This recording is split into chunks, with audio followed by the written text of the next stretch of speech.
கிறிஸ்துவிற்காக வாழும் வாழ்க்கைக்கு வரவேற்கிறோம். இங்கே கடவுளின் பண்டைய வார்த்தை இன்று உங்கள் ஆன்மாவிற்கான ஒரு ஜீவனுள்ள சத்தமாக மாறுகிறது. ஆதியாகமத்தின் வழியாக இந்த பயணத்தில் இருளிலிருந்து ஒளி வெடிப்பதையும் குழப்பமான ஆழத்திற்கு மேல் வானங்கள் விரிவதையும் நாம் கண்டோம். இப்போது நாம் 3ஆம் நாளுக்கு வந்துள்ளோம். ஒரு நிலையான புனிதமான ஒன்று எழத் தொடங்குகிறது. ஆதியாகமம் 1:9-13 குழப்பத்தின் தண்ணீரிலிருந்து அழகையும் ஜீவனையும் ஒழுங்கையும் கொண்டு வரும் கடவுளின் வல்லமைக்கு நம்மை நேருக்கு நேர் கொண்டு வருகிறது. பின்பு தேவன் வானத்தின் கீழிருக்கிற தண்ணீர் ஓரிடத்தில் சேரவும் வெட்டாந்தரை காணப்படவும் கடவது என்றார். அது அப்படியே ஆயிற்று. இதை கற்பனை செய்யுங்கள். சுழலும் முடிவற்ற தண்ணீர் நடுங்குகிறது, பின் பிரிகிறது. ஒரு சத்தம் பேசுகிறது. உடனடியாக அலைகள் பின்வாங்குகின்றன, வெள்ளங்கள் முழங்காலிட்டு பின்வாங்குகின்றன மற்றும் பூமி பலமான அசையாத நித்தியமான தோன்றுகிறது. இங்கே எபிரேய வார்த்தை யப்பாஷா வெறும் உலர்தரை என்பதை விட அதிக அர்த்தத்தை கொண்டுள்ளது. இது உறுதியானது, நம்பகமானது. அதன் மீது நீங்கள் நிற்கலாம், கட்டலாம், நம்பலாம். கடவுள் நோக்கத்துடன் சேகரிக்கிறார், பிரிக்கிறார், ஒழுங்குபடுத்துகிறார். குழப்பம் கட்டுப்படுத்தப்பட்டுள்ளது. இது வெறும் புவியியல் அல்ல, இது தெய்வீக கட்டிடக்கலை. இப்போது ஜீவன் எழுவதற்கும் மனிதன் நடப்பதற்கும் ஒரு இடம் உள்ளது. தேவன் வெட்டாந்தரைக்கு பூமி என்றும் சேர்ந்திருக்கிற தண்ணீருக்கு சமுத்திரம் என்றும் பெயரிட்டார். தேவன் அது நல்லது என்று கண்டார். தேவன் நிலத்திற்கும் கடலுக்கும் பெயரிடுகிறார். காரா ஒளியிற்கும் வானத்திற்கும்.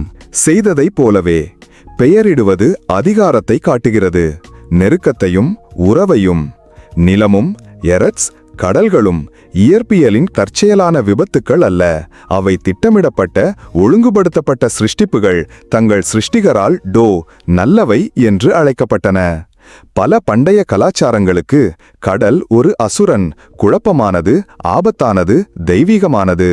ஆனால் இங்கே ஆதியாகமத்தில் கடவுள் தண்ணீருடன் போரில் இல்லை.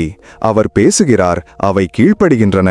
அவர் அவைகளை வரம்பிடுகிறார், அவர் அவைகளுக்கு பெயரிடுகிறார்.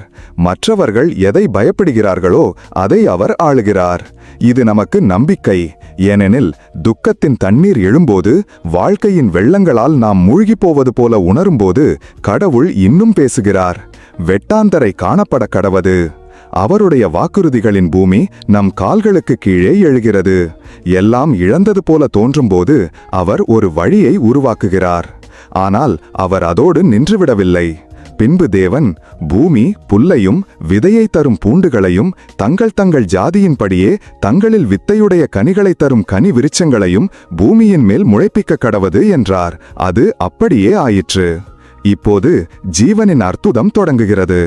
இன்னும் விலங்கு ஜீவன் அல்ல, ஆனால் அமைதியான, பசுமையான, செழிப்பான வளர்ச்சி. முதல் ஜீவனுள்ள காரியங்கள் தோன்றுகின்றன. சத்தத்துடன் அல்ல, அமைதியான வல்லமையுடன். விதை தரும் பூண்டுகள் எசவ் மஸ்ரியா ஜெரா. கனிதரும் மரங்கள் எட்ஸ்ப்ரி ஓசேப்ரி லெமினோ, எட்ஸ்ப்ரி ஓசேப்ரி லெமினோ.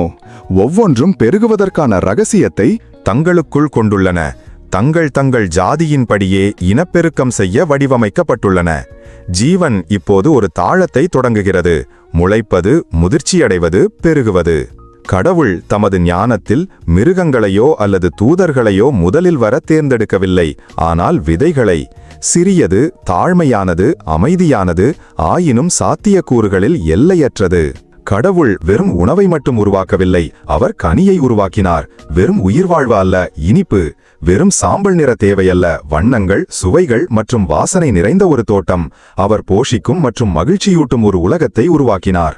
இந்த புனிதமான வசனங்களை நாம் சிந்திக்கும் போது கிறிஸ்தவ விசுவாசத்தின் ஒவ்வொரு நீரோட்டத்திலிருந்தும் செழுமையான உண்மைகளை நாம் கண்டெடுக்கிறோம். திருச்சபை பிதாக்கள் இங்கே சாக்ரமெண்டாலிட்டியின் முதல் எதிரொலிகளை கண்டனர். அதாவது சரீரமானது ஆவிக்குரியதை சுமக்க முடியும். புனித பசீலியஸ் த கிரேட் பூமி எவ்வளவு விரைவாக கீழ்ப்படிந்து பசுமையான ஜீவனை பெற்றெடுத்தது என்பதை கண்டு ஆச்சரியப்பட்டார். புனித அகஸ்டின் தெய்வீக ஒழுங்கை வேலையில் கண்டார். ஒவ்வொரு இனமும் தற்செயலாக இல்லாமல் நோக்கத்துடன் இனப்பெருக்கம் செய்கிறது. ஜான் வால்டன் போன்ற நவீன அறிஞர்கள் செயல்பாட்டின் ஸ்தாபிதத்தை காண்கிறார்கள்.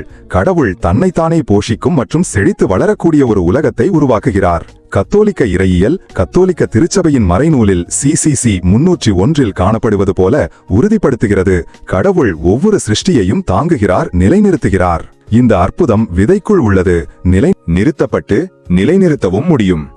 புனித தோமஸ் அக்வைனாஸ் இந்த ஒழுங்கில் தெய்வீக அறிவின் அடையாளத்தை கண்டார். ஒவ்வொரு பகுதியும் தனக்குத்தானே பெரிய ஒரு நோக்கத்திற்கு சேவை செய்கிறது. கிரேக்கத்திலிருந்து எத்தியோப்பிய பாரம்பரியங்கள் வரை ஆர்த்தடாக்ஸ் கிறிஸ்தவத்திற்கு பூமி ஒரு கருப்பை போன்றது. கடவுளின் வார்த்தையை பெற்று கனியை பிறப்பிக்கிறது. கன்னி மரியாள் ஒருமுறை சரீரமாகிய வார்த்தையை பெற்றதைப் போல பூமி இப்போது சிருஷ்டிப்பின் வார்த்தையை பெறுகிறது.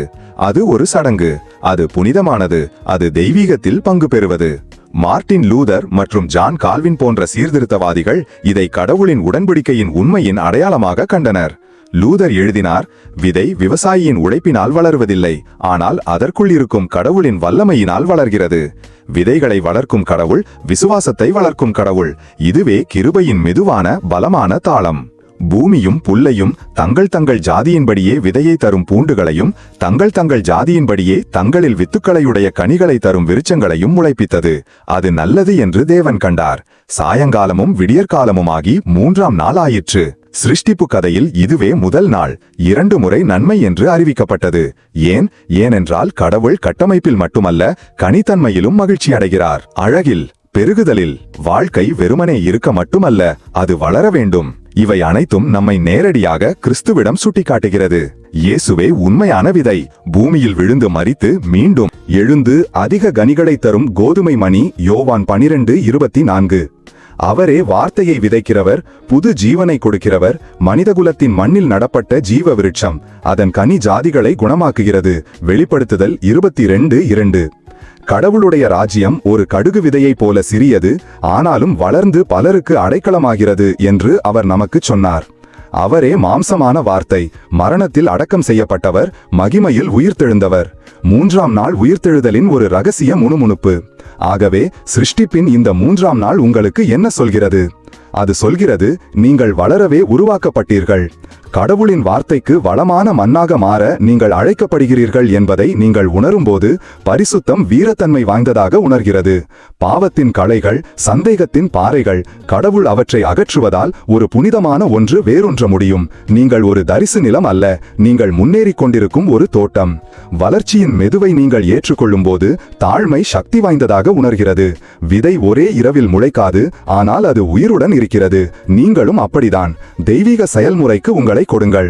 மறைவான இடங்களில் உங்களை வடிவமைக்க கடவுளை அனுமதியுங்கள்.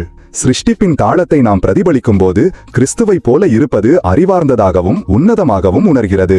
நாம் பெற்றுக்கொள்கிறோம், நாம் வளர்கிறோம், நாம் கனிகளை தருகிறோம். கைத்தட்டலுக்காக அல்ல, ஆனால் ஆசீர்வதிப்பதற்காக. சத்தத்தையும் வேகத்தையும் துரத்தும் ஒரு உலகில் கடவுள் நம்மை ஆழத்திற்கும் நிறைவிற்கும் அழைக்கிறார். நாம் சற்று நிறுத்தி சிந்திப்போம். உங்கள் வாழ்க்கையில் எங்கெல்லாம் கடவுள் தண்ணீரை சேர்த்து புதிய நிலத்தை வெளிப்படுத்த விரும்புகிறார்? உங்களுக்குள் அவர் நட்டுள்ள வளர காத்திருக்கும் விதைகள் யாவை? நீங்கள் என்ன வகையான கனியை தர வேண்டும் என்று அவர் அழைக்கிறார். விரைந்து செல்ல வேண்டாம். வார்த்தை வேரூன்றட்டும், அது முளைக்கட்டும், அது உரிய காலத்தில் கனி தரட்டும். இப்போது ஒரு ஜெப நேரம். ஆண்டவரே, நீரே எல்லா ஜீவனுக்கும் சிருஷ்டிகர். இன்று என் வாழ்க்கையில் உமது வார்த்தையை பேசும். நான் அலைந்து திரிவதாக உணரும் இடத்தில் ஒரு உறுதியான அஸ்திவாரத்தை ஸ்தாபியும். உமது சத்தியத்தின் விதையை எனக்குள் நடும். இதனால் நான் உமது மகிமைக்காக நிறைவான கனியை தர முடியும். உமது நல்ல சிருஷ்டிப்பின் பிரதிபலிப்பாக என்னை மாற்றும். இந்த செய்தி உங்கள் இதயத்தை தொட்டிருந்தால் தயவு செய்து லைக் செய்யவும், சப்ஸ்கிரைப் செய்யவும் மற்றும் உறுதியான நிலத்தில் நிற்க ஏங்கும் ஒருவருடன் இதை பகிரவும். உங்களுக்கு ஜெபம் தேவைப்பட்டால் நாங்கள் உங்களுக்காக இருக்கிறோம். christforlife143@gmail.com எங்களுக்கு எழுதுங்கள். நாங்கள் உங்களுடன் நிற்பதை கௌரவமாக கருதுகிறோம். ஆதியாகமத்தின் அதிசயத்தில் தொடர்ந்து வசனமாக எங்களுடன் அடுத்த முறை இணைந்து கொள்ளுங்கள். ஆதியாகமம் 1:14-19 பற்றிய எங்கள் வரவிருக்கும் வீடியோவிற்காக காத்திருங்கள். அங்கே 4ஆம் நாளில் வானத்தில் வைக்கப்பட்ட ஒளியை நாம் ஆராய்வோம். காலம் மற்றும் நோக்கத்தின் கடவுளின் பெரிய அண்ட காலண்டர். அதுவரை அவருடைய வார்த்தை உங்கள் விதையாக இருக்கட்டும். அவருடைய ஆவி உங்கள் மழையாக இருக்கட்டும். உங்கள் வாழ்க்கை கிறிஸ்துவின் கனிதரும் தோட்டமாக இருக்கட்டும். கட்டும். போய் அதிக கனியை தாருங்கள் அவருக்குள்.